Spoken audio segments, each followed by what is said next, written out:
जय हिंद भाइयों, आप सभी को स्वागत है हमारे नए वीडियो में।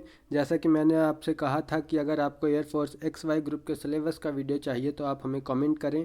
तो कुछ भाइयों का कमेंट आया हुआ है, इसीलिए इस वीडियो में हम आपको सिलेबस और कौन सा टॉपिक इम्पॉर्टेंट है, कौन सा टॉपिक कम इम्पॉर्टेंट है, कौन से सब्जेक्ट पर ज़्यादा ध्यान देना है, ये सब मैं आपको बताने वाला हूँ। तो वीडियो को पूरा ज़रूर देखें।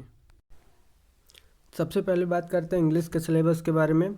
तो इंग्लिश के सिलेबस में आने वाला एक शॉर्ट पैसेज जिसमें 3-4 टाइप के क्वेश्चंस आएंगे। इसमें कुछ क्वेश्चंस ऐसे होंगे जिनमें आपकी अंडरस्टैंडिंग चेक करी जाएगी कि आप पैसेज को कितना समझ पा रहे हैं। और इसमें वोकैबुलरी से रिलेटेड भी क्वेश्चन होंगे और इन्फरेंस मतलब उसके कंक्लूजन से भी रिलेटेड क्वेश्चंस आएंगे। इसके बाद आता है ग्रामर। ग्रामर में आपको सब्जेक्ट आएगा वर्ब कॉन्कर्ड के साथ, और इसमें फॉर्म ऑफ वर्ब आएंगे and errors in the use of verbs होंगे। मतलब कुछ ऐसे सेंटेंसेस होंगे जिसमें एरर्स होंगे और उसमें वर्ब को यूज़ करके आपको वर्ब के एरर्स पहचानने और उसको सही करना है, तो करेक्ट करना है, ये होता है। Sequence of sentences and error in the use of tenses, ये होगा। उसके बाद आएगा इसमें ट्रांसफॉर्मेशन ऑफ सेंटेंसेस, जिसमें आपको compound, complex and simple negative इन सब में आपको ट्रांसफॉर्म करना होगा सेंटेंसेस को आपस में। Affirmative, comparative, degree, super positive, superlative degree, मतलब और आपको डिग्रीज में भी बदलना होगा, तो ये आप ध्यान रखिएगा। इसके बाद ग्रामर सेकंड आता है जिसमें फॉर्मेशन ऑफ वर्ड आता है। फॉर्मेशन ऑफ वर्ड में ऐसा होता है कि जैसे noun from verb and adjective, मतलब आपको एडजेक्टिव वर्ब से नाउन बनाना होता है। और इसमें adjective from nouns and verb, मतलब वर्ब और नाउन से आपको एडजेक्टिव बनाना होता है। और वैसे ही एडवर्ब फ्रॉम एडजेक्टिव एटसेट्रा, और एडवर्ब से आपको एडजेक्टिव और भी ऐसे इत्यादि, ऐसे बहुत सारे प्रश्न आएंगे। ठीक है। इसके बाद आता है determiners, preposition, noun and pronouns, adjective, adverb, the conjunction, the modals. भाई मॉडल्स थोड़ा आपको ध्यान रखना होगा, इस पर ज़्यादा जोर लगाइएगा। उसके बाद आता है clause, noun clause, adverb clause, conditional and time and relative, ये क्लॉज है नॉर्मल, आप देख लीजिएगा इसको। उसके बाद भाई वोकैबुलरी आती है, ये बहुत इंपॉर्टेंट होता है। वोकैबुलरी आपको ध्यान रखनी पड़ेगी, अच्छे से पढ़ना पड़ेगा।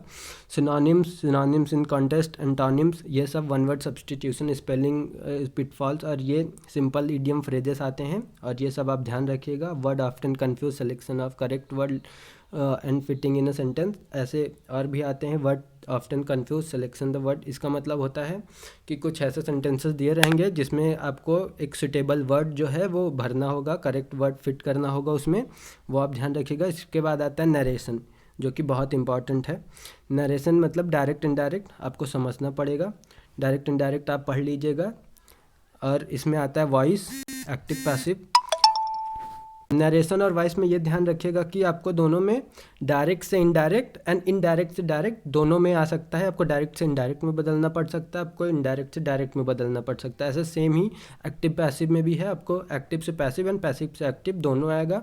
और इसके बाद आपका जम्बल्ड सेंटेंसेस होता है, कुछ वर्ड ऐसे दिए होंगे इधर उधर, उनको जम्बल्ड करके इकट्ठा करके एक आपको मीनिंगफुल सेंटेंस बनाना होगा। ये सिलेबस पूरा आपका इंग्लिश का है, तो स्क्रीनशॉट लेना है तो आप वीडियो को पॉज करिए, अच्छे से पूरा स्क्रीनशॉट ले लीजिए। भैया इसके बाद हम बात करते हैं फिजिक्स के सिलेबस के बारे में, जो कि सिर्फ एक्स ग्रुप वालों के लिए ही होगा। तो फिजिक्स के सिलेबस के टॉपिक्स कुछ यहाँ हैं, जैसे कि फिजिक्स में फिजिकल वर्ड एंड मेजरमेंट आएगा, काइनेमेटिक्स आएगा, laws of motion, work, energy and power, ये सारे टॉपिक्स आएंगे। Motion of system of particles and rigid body, भाई ग्रेविटेशन आएगा, बहुत इंपॉर्टेंट है, आप ये ग्रेविटेशन को पूरा ध्यान से पढ़िएगा। और इसके बाद property of bulk matter and thermodynamics, भाई इंपॉर्टेंट टॉपिक, थर्मोडाइनमिक्स भी आएगा। एंड इसके बाद behaviour of perfect gases and kinetic theory of gases, ये टॉपिक भी इंपॉर्टेंट है, तो इस पर भी ध्यान दे दीजिएगा। ऑसिलेशन एंड वेव्स, इलेक्ट्रोस्टैटिक, भाई इंपॉर्टेंट टॉपिक। इसके बाद आएगा करंट, इलेक्ट्रिसिटी, ये भी बहुत इंपॉर्टेंट टॉपिक्स। तो ये इन टॉपिक्स पर आपको ज़्यादा ही ध्यान देना पड़ेगा, क्योंकि इनसे क्वेश्चंस ज़्यादा आते हैं। इसके बाद magnetic effect of electric current and magnetism, ये भाई ये इंपॉर्टेंट टॉपिक है। भाई फिजिक्स के लगभग सारे टॉपिक्स एक्स ग्रुप के लिए इंपॉर्टेंट ही हैं, लेकिन फिर भी मैं आपको इसमें से कुछ ऐसे टॉपिक्स छांट के देने वाला हूँ जिनसे आपको बहुत मदद हो जाएगी। उसके बाद भाई electromagnetic induction and alternating current, ये इंपॉर्टेंट टॉपिक है भाई, इसको भी देख लीजिएगा। इलेक्ट्रोमैग्नेटिक वेव्स, ये टॉपिक है भाई। ऑप्टिक्स भाई हमेशा इंपॉर्टेंट है, ये हमेशा ध्यान दीजिएगा आप, ऑप्टिक्स देख लीजिएगा। Dual nature of matter and radiation, ये टॉपिक भी सही है, ये भी आप देख लीजिएगा। एटम एंड न्यूक्लियस, ये भी आएंगे। तो भाई ये इतना इसमें है, और भी इसमें बहुत सारे टॉपिक हैं, जैसे एटम एंड न्यूक्लियस हो गया। इसके बाद इलेक्ट्रॉनिक डिवाइसेस, ये ठीक है। कम्युनिकेशन एंड सिस्टम, और ये भी आएगा, ये भी आप देख लीजिएगा भाई। फिजिक्स में इतना है। अब बारी आती है मैथमेटिक्स की, जो कि सिर्फ एक्स ग्रुप वालों के लिए है। तो मैथमेटिक्स में सेट रिलेशन फंक्शन, जो कि हमेशा आता है, हर एग्जाम में आता है, इंपॉर्टेंट है। Trigonometric function, inverse complex number and quadratic equation, linear inequalities, mathematic inductions, permutation, combination, binomial theorem, important topic है, ये मार्क कर लीजिएगा। उसके बाद आता है सीक्वेंस एंड सीरीज, ये भी इंपॉर्टेंट है। Cartesian system of rectangular coordinates, straight line and family of lines, ये, और circle and family of circles, ये सारे टॉपिक्स हैं जो मैथमेटिक्स से आते हैं, और भी बहुत सारे टॉपिक्स हैं। इसके बाद आता है conic section, 3 dimension and geometry. भाई 3D हमेशा से इंपॉर्टेंट टॉपिक है, ये हमेशा ध्यान रखिए। 3D से क्वेश्चंस आते हैं, बहुत सारे क्वेश्चंस आते हैं। मैट्रिसेस एंड डिटर्मिनेंट, इससे भी क्वेश्चंस आते हैं, अच्छे क्वेश्चंस। इसके बाद limit and continuity differentiation, application of derivatives, indefinite integral, definite integral, application of integral. भाइयों ये इतना जो भी कैलकुलस का पार्ट है ये पूरा इंपॉर्टेंट है, इसको अच्छे से पढ़ लीजिएगा। डिफरेंशियल इक्वेशंस भी आते हैं इसमें। उसके बाद जो है mathematical reasoning and linear programming, और एक आध चैप्टर है। और इसमें वेक्टर, भाई वेक्टर इंपॉर्टेंट है, इस पर भी ध्यान दीजिएगा।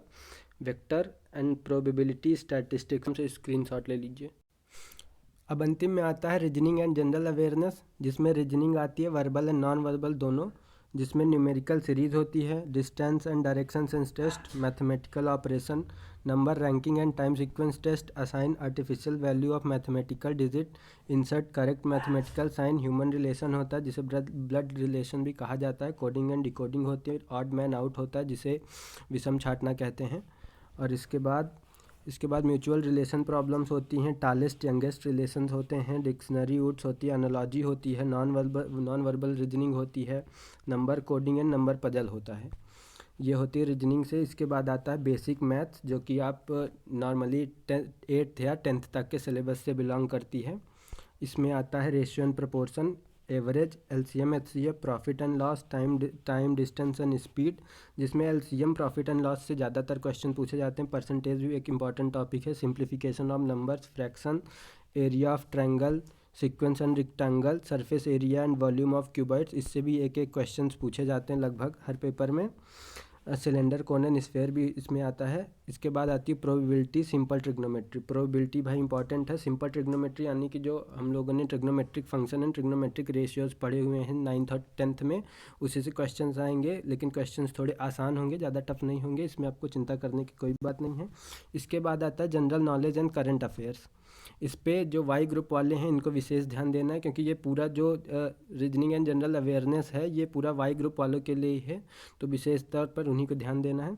जिसमें आता है एक जनरल साइंस, जिसमें आपको बेसिक फिजिक्स और थोड़ी बहुत केमिस्ट्री बायोलॉजी होती है, एकदम बेसिक सी।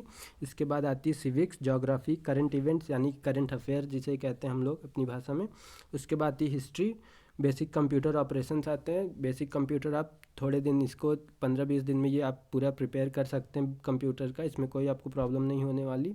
तो भाइयों ये था पूरा एक्स वाई ग्रुप का सिलेबस, जिसमें से एक्स ग्रुप में और वाई ग्रुप में दोनों में इंग्लिश एक कॉमन सब्जेक्ट है। उसके बाद जो एक्स ग्रुप है उसमें मैथमेटिक्स एडवांस आती है, जो कि मैंने आपको बताया हुआ है, और फिजिक्स भी आती है। उसके बाद वाई ग्रुप में इंग्लिश तो आती ही आती है, जिसमें रीजनिंग एंड जनरल अवेयरनेस आता है, जिसमें ये बेसिक मैथ्स थी, आपने ये बेसिक मैथ्स देखी हुई है, और इसमें general knowledge and current affairs आते हैं, और जिसमें ये पूरा रीजनिंग में वर्बल एंड नॉन वर्बल आता है। तो ये सारी चीज़ें हैं जिन पे आपको ध्यान देना है, विशेष तौर पर ये सारी चीज़ें ही पढ़ें इनके। भाई वीडियो और ज़्यादा आप लंबी कोशिश होती करें कि जा आप रही है एक तो वीडियो को सुटेबल यहीं किताब करते खरीद हैं। लें, भाई अगर आपको जिससे वीडियो आप पसंद पढ़ाई आई हो कर तो सकें। वीडियो को और लाइक अगर करें, आपको चैनल को प्रॉब्लम हो रही है सब्सक्राइब ये करें और सेलेक्ट अपने करने ज़्यादा में से कि हम ज़्यादा कौन सी ज़्यादा किताब से पढ़ें, ज़्यादा तो दोस्तों आप को हमें शेयर करें। कमेंट करें, हम इस जय पर हिंद। एक स्पेसिफिक वीडियो बना देंगे कि कौन सी किताब आपके लिए अच्छी होगी। और आप एक प्रैक्टिस सेट खरीद लीजिए, जिससे आप ज़्यादा से ज़्यादा प्रैक्टिस करें